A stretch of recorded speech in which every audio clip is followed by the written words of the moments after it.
Hello दोस्तों, स्वागत है आपका हमारे यूट्यूब चैनल रेस 2023 में। आपके लिए मैं फिर से लेकर आ गया हूँ एक धमाकेदार वीडियो। इस वीडियो में मैं आप लोगों को बताऊंगा कि विद्युत मोटर की संरचना एवं क्रियाविधि क्या होती है। यह कक्षा 10 के लिए बहुत ही ज़रूरी है, वेरी इंपॉर्टेंट, क्योंकि 99% उम्मीद होती है इस क्वेश्चन की बोर्ड एग्जाम में आने की। तो चलिए स्टार्ट करते हैं आज का वीडियो। देखते हैं विद्युत मोटर क्या होता है तथा इसकी संरचना क्या होता है और इसका क्रियाविधि क्या होता है। पहले हम यह जान लें कि विद्युत मोटर क्या होता है। विद्युत मोटर एक ऐसी युक्ति है विद्युत मोटर एक ऐसी युक्ति है जो विद्युत ऊर्जा को यांत्रिक ऊर्जा में परिवर्तित कर देती है। इसका एग्जाम्पल है, सबसे अच्छा एग्जाम्पल होगा कि हर एक के घर में पंखा होगा और पंखे के पीछे जो मोटर लगा होता है वही विद्युत मोटर है, क्योंकि उसमें जैसे इलेक्ट्रिसिटी प्रवेश करती है, उसमें हम बिजली का प्रवाह करते हैं तो वह तुरंत चलने लगता है और वह विद्युत को यांत्रिक ऊर्जा में परिवर्तित कर देता है, जिस कारण हम हवा लेते हैं। यह एकदम क्लियर ही हो गया होगा कि विद्युत मोटर होता क्या है।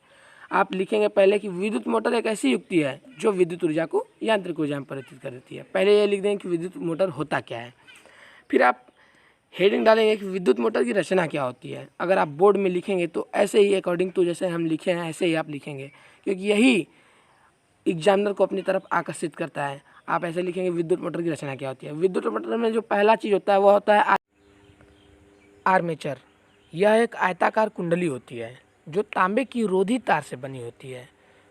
यह एक आयताकार कुंडली होती है जो तांबे की रोधी तार से बनी होती है।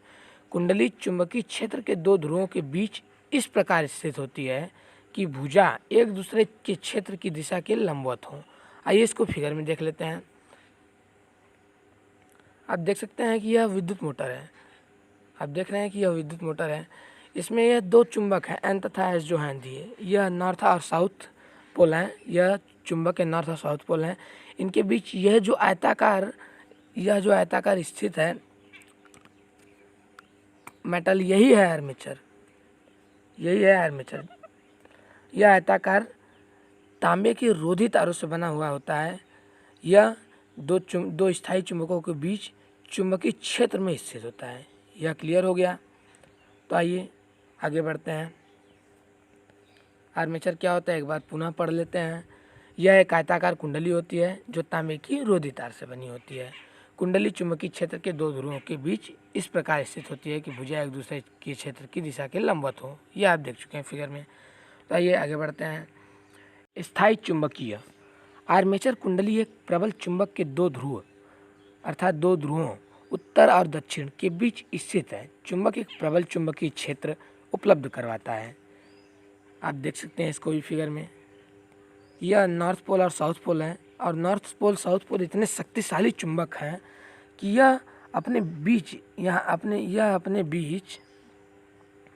अर्थात इधर यह जो क्षेत्र हो जाता है यह पूरा चुंबकीय क्षेत्र हो जाता है। यह इनके अंदर इतना पावर होता है कि इनके बीच का यह जो खाली गैप है जहाँ पे यह आर्मेचर रखा हुआ है, यह आर्मेचर चुंबकीय क्षेत्र में रखा हुआ है। यह भी क्लियर ही हो गया होगा कि स्थायी चुंबकीय क्या होता है। आर्मेचर कुंडली एक प्रबल चुंबक के दो ध्रुवों उत्तर और दक्षिण के बीच स्थित है। चुंबक एक प्रबल चुंबकीय क्षेत्र उपलब्ध करवाता है। अब यह क्लियर ही हो गया कि प्रबल चुंबकीय क्षेत्र क्या होता है। वो आपको दिखाई दिए कि प्रबल चुंबकीय क्षेत्र होता क्या है। तो आइए आगे बढ़ते हैं। विभक्त वलय। कुंडली के दोनों सिरे विभक्त वलय के दो अर्धभागों पी तथा क्यू संयोजित होते हैं। इन अर्धभागों की भीतरी सतह विद्युत रोधी होती है। आइए देख लेते हैं। यह विद्युत मोटर है। यह विद्युत मोटर के बीच यह कुंडली हमारा स्थित है। यह हमारा कुंडली स्थित है और कुंडली का यह जो भाग जुड़ा हुआ है पी तथा क्यू से, यह जो है पी तथा क्यू, यही है विभक्त वलय। और इनके अंदर का जो यह भाग होता है यह विद्युत रोधी भाग होता है। एक बार पुनः पढ़ लीजिए कि विभक्त वलय क्या होते हैं।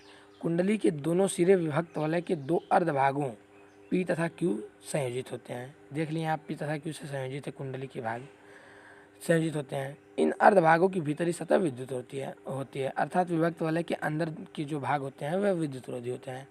आइए आगे बढ़ते हैं। देखते हैं कि यह ब्रूस क्या होता है। ब्रूस दो कार्बन ब्रश एक्स तथा वाई है जो स्थिर है। यह विभक्त वलय के बाहरी चालक सिरे पी तथा क्यू के संपर्क में रहते हैं। अर्थात यह जो विभक्त वलय की जो यह अगल बगल संपर्क में है उनके काले इस साइड भी हैं, इस साइड भी हैं, यही ब्रूस हैं, यही ब्रूस हैं। अर्थात यह कार्बन की पत्तियों से बने होते हैं। इसमें लिखा भी है, लिटरेचर में लिखा भी है जिसको आप पढ़े हैं कि 2 कार्बन ब्रश एक्स तथा वाई हैं जो स्थिर हैं, यह स्थिर होते हैं। यह विभक्त वलय के बाहरी चालक पी तथा क्यू के संपर्क में रहते हैं। आप देख रहे हैं यह पी तथा क्यू के संपर्क में है। आइए आगे बढ़ते हैं। बैटरी का कार्य क्या होता है विद्युत मोटर में, उसको भी देख लेते हैं। यह कुंडली के लिए धारा का स्रोत होती है। यह कुंडली के लिए धारा का स्रोत होती है। धारा अर्थात विद्युत धारा, बिजली, जिसको इलेक्ट्रिसिटी कहते हैं, क्योंकि बैटरी से इलेक्ट्रिसिटी उसमें जाएगी तभी वह विद्युत ऊर्जा को कन्वर्ट करेगा यांत्रिक ऊर्जा में। यह कुंडली के लिए धारा का स्रोत होती है तथा दोनों ब्रूसों एक्स तथा वाई से जुड़ी होती है। इसको भी आप फिगर में देख सकते हैं कि यह बैटरी है। बैटरी यह वायर द्वारा अर्थात चालक द्वारा इन दोनों ब्रूसों एक्स तथा वाई ब्रूसों से जुड़ी हुई है। यह भी क्लियर हो गया कि बैटरी का कार्य क्या होता है। बैटरी धारा प्रवाहित करने के लिए लगाई जाती है। तो आइए आगे बढ़ते हैं।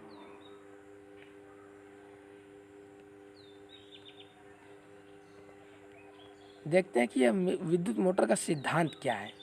यह भी आपको लिखना ही पड़ेगा क्योंकि यह बहुत ही जरूरी चीज़ होता है। विद्युत मोटर का सिद्धांत, जब किसी कुंडली को चुंबकीय क्षेत्र में रखकर उसमें धारा प्रवाहित की जाती है, तो कुंडली पर एक बल युग्म कार्य करने लगता है। अतः समझे, अगर आर्मेचर को उन दोनों चुंबकों के बीच में रख दिए और उसमें अगर धारा प्रवाहित कर रहे हैं बैटरी द्वारा, तो उसमें एक बल युग्म कार्य करने लगता है जो कुंडली को उसकी अक्ष पर घूमने के लिए स्वतंत्र कर देता है, जिस कारण वह घूमने लगती है। आप देख सकते हैं यह विद्युत मोटर है। यहाँ से सेल द्वारा इलेक्ट्रिसिटी जब प्रवेश किया जाता है तो आर्मेचर में यह जाता है, यह इसके अक्ष पे इसको घुमाने लगता है, यह घूमने लगता है गोल गोल घूमने लगता है और इसमें एक बल युग्म कार्य करने लगता है। यह क्लियर हो गया कि इसका सिद्धांत कैसा होता है। इसका सिद्धांत को एक बार पुनः पढ़ लीजिए।